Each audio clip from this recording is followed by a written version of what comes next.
गुजरात के 2 दिवसीय दौरे पर प्रधानमंत्री नरेंद्र मोदी 5,950 करोड़ की विकास परियोजनाओं का किया शिलान्यास लोकार्पण। प्रधानमंत्री मोदी ने बनासकांठा के अंबाजी मंदिर में पूजा अर्चना की। देश के सुख और समृद्धि के लिए कामना। बनासकांठा में प्रधानमंत्री मोदी ने किया रोड शो, हाथ हिलाकर लोगों का अभिवादन स्वीकार किया। प्रधानमंत्री मोदी की 2 नए रेलवे प्रोजेक्ट्स का करेंगे उद्घाटन, कई अन्य परियोजनाओं का करेंगे शिलान्यास। प्रधानमंत्री मोदी ने साबरमती नदी पर बनने वाली परियोजनाओं की भी उनका उद्घाटन किया। श्री सोमनाथ ट्रस्ट के लोगों के साथ बैठक। केरल के दौरे पर बीजेपी राष्ट्रीय अध्यक्ष जेपी नड्डा, कई कार्यक्रमों में शामिल होंगे जेपी नड्डा। तिरुवनंतपुरम में पद्मनाभ स्वामी मंदिर में पूजा अर्चना, सुख शांति के लिए कामना।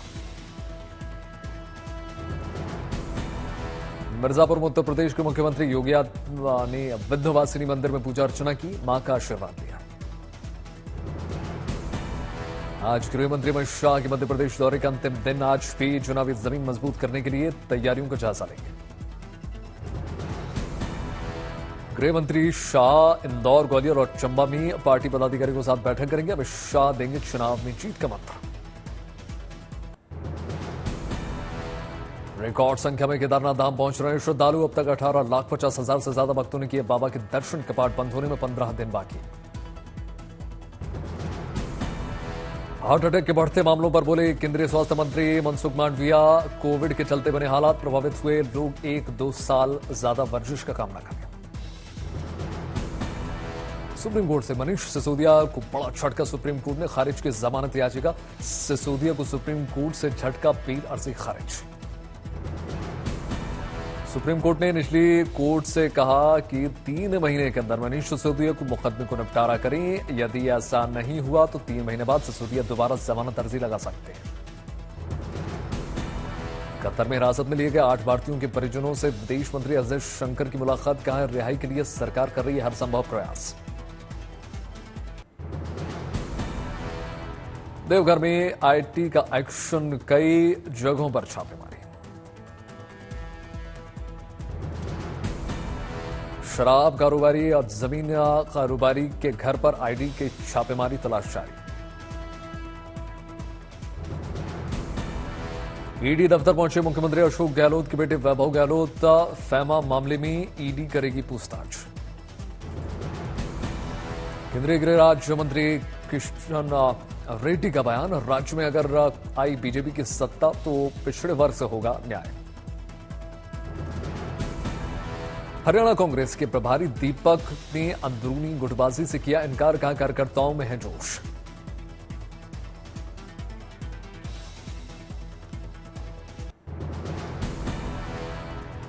आंध्र प्रदेश के विजयनगरम में भीषण ट्रेन हादसे में 2 पैसेंजर ट्रेन आपस में टकराई।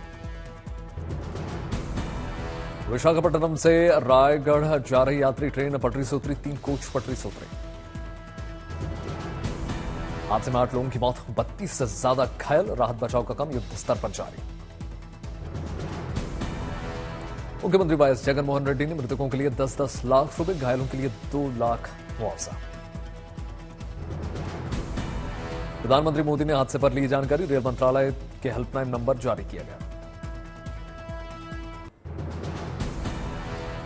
दिल्ली में लगातार बढ़ते वायु प्रदूषण से लोग बेहाल। लोधी रोड पर 242 दर्ज किया गया एयर क्वालिटी इंडेक्स।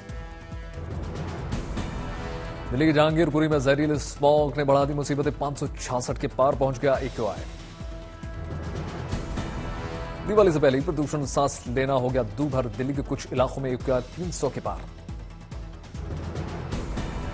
राजधानी दिल्ली के पास NCR का भी बुरा हाल। गाजियाबाद में 286, फरीदाबाद में 309, ग्रेटर नोएडा में 344, जबकि नोएडा में 688 दर्ज हुआ AQI। मुंबई के ज्यादातर इलाकों में स्मॉग की स्थिति। वायु प्रदूषण से निपटने के लिए तमाम उपाय पर कर रही काम। दिल्ली से सटे नोएडा में खराब हुई हवा। पुअर कैटेगरी में दर्ज किया गया air quality index. Uttar Pradesh के कई शहरों में बढ़ा प्रदूषण का स्तर। पीतल नगरी मुरादाबाद में लोगों का जीना दूभर। कानपुर में भी हवा की गुणवत्ता बेहद खराब, हाल के दिनों में बढ़ रहा है प्रदूषण। तमिलनाडु के नागापट्टिनम के कई इलाकों में हुई भीषण बारिश, कई सड़कें बनी सैलाब। तमिलनाडु के रामनाथपुरम में हुई रिमझिम बारिश, मौसम सुहाना।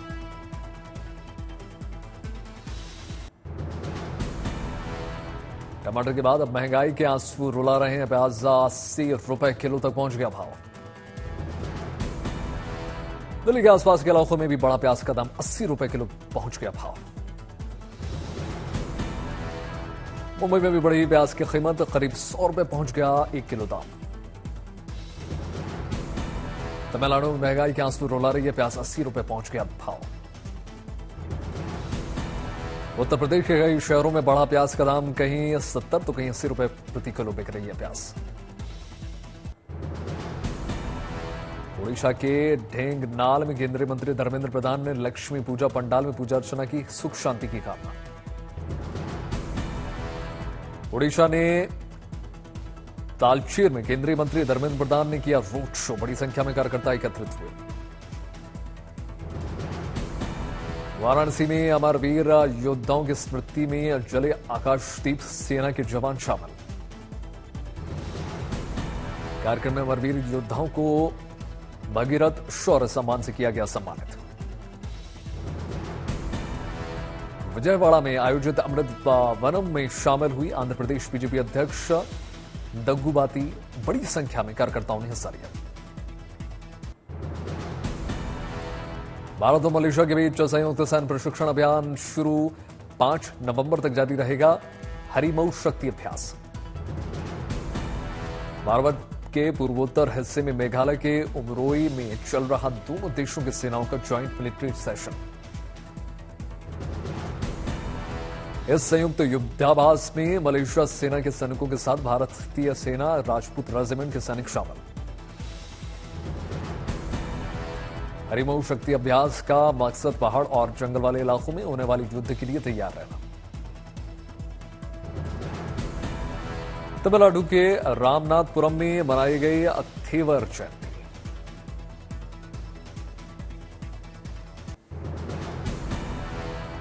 मथुरा में नारी शक्ति सम्मेलन में सांसद हेमा मालिनी ने शिरकत की। हेमा मालिनी ने किया महिला आरक्षण बिल का जिक्र। लक्षद्वीप और छत्तीसगढ़ से लोग मिट्टी लेकर आए दिल्ली। मेरी माटी मेरा देश अभियान के तहत लाई गई थी मिट्टी। पंजाब में आम आदमी पार्टी ने 1 नवंबर को होने वाले पंजाब डे के लिए जारी किया प्रोमो। गाने के बोल हैं, मैं पंजाब बोलदाया। तेलंगाना के मुख्यमंत्री की बेटी की कविता ऑक्सफोर्ड यूनिवर्सिटी में देंगी संबोधन। अभी कुमार विश्वास अपने परिवार के साथ हरिद्वार की हर की पैड़ी में पहुंचे।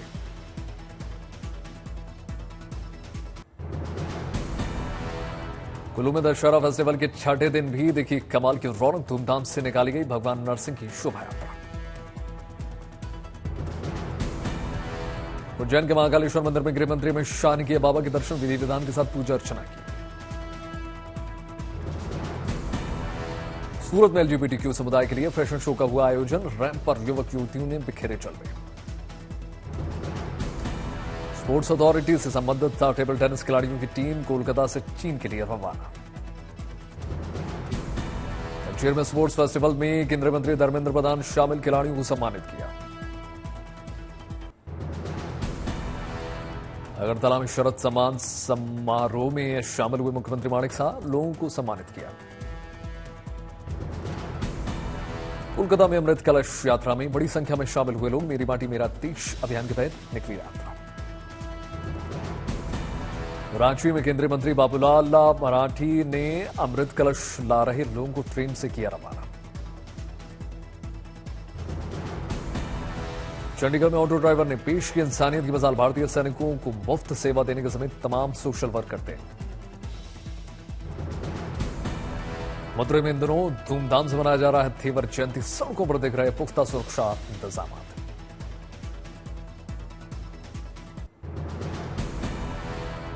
गाजियाबाद में पुलिस और बदमाश के बीच मुठभेड़ में बदमाश ढेर छात्र से लूट कर रहा था बदमाश।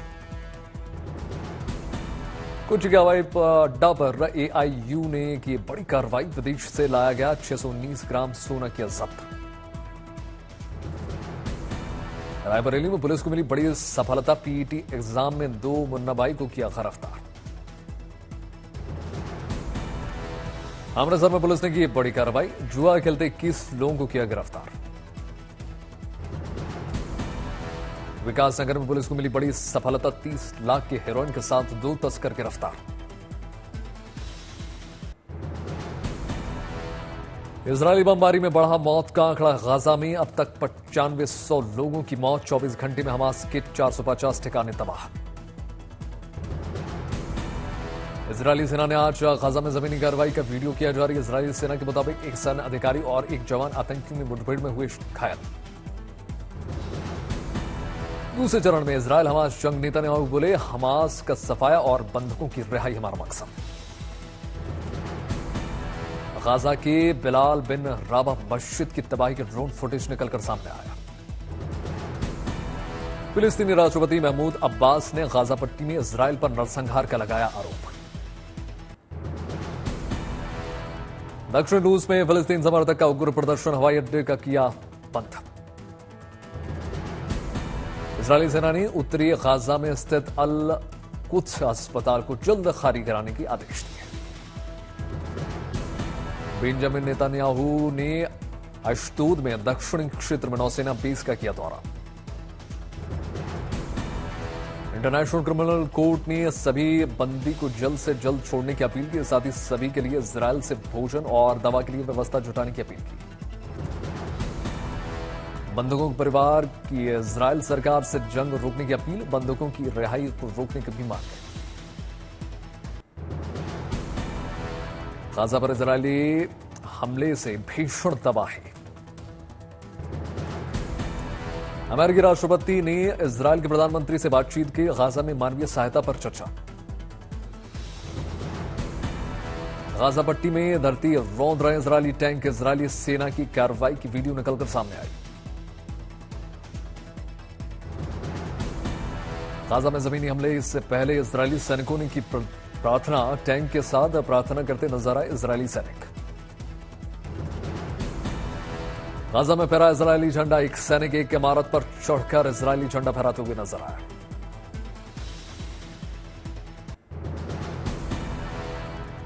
टेलीकॉम सेक्टर का अगले 5 साल में देश की अर्थव्यवस्था में योगदान बढ़ेगा। 5G 6G से मिलेगी इकोनॉमी में बूस्ट। भारत का 5G दुनिया में सबसे तेज रोल आउट बना। जापानी ऑटोमोबाइल कंपनी होंडा अब भारत में केवल एसयूवी लॉन्च करेगी। कंपनी के सीईओ ने कहा, इलेक्ट्रिक वाहनों पर भी फोकस बढ़ाएगी। क्लिनिकल ट्रायल्स में सुधार के लिए तेज की जाएगी प्रक्रिया। साल ऐसा मसले पर जल्द ही सभी हितधारकों से मुलाकात करेंगे डीसीसी ने। इजरायल हमास संघर्ष का भारत के कारोबार जगत पर लॉन्ग टर्म में कोई असर नहीं होगा।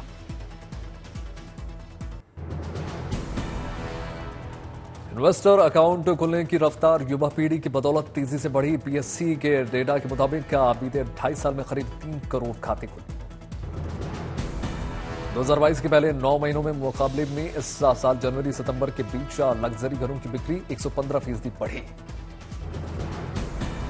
25 साल में पहली बार टॉप 10 आईटी कंपनियों में से 9 में कर्मचारियों की संख्या में गिरावट आई। पॉलीफाइबर वर्ल्ड ने मॉड्यूलर गज़ेबे के बाद मॉड्यूलर कॉटेज लॉन्च किए। एनएचआई की national highway infra trust Diwali के बाद 9,000 करोड़ रुपए जुटाएगी। अर्जुन और भूमि की फिल्म द लेडी किलर का धमाकेदार ट्रेलर रिलीज। दलपति विजय की फिल्म लियो ने तोड़े रिकॉर्ड्स। 10वें दिन 14.45 करोड़ रुपए कलेक्शन। फिल्म ड्राइव 170 का मुंबई शेड्यूल हुआ खत्म। सलील खान फिर पहुंचे केदारनाथ। हम वीडियो सामने आया। फिल्म वारीफेल बॉक्स ऑफिस पर दर्शकों का मनोरंजन कर रही। तीसरे दिन 2.80 करोड़ कलेक्शन। नहीं पढ़ा पाते बाप अपने बच्चा को।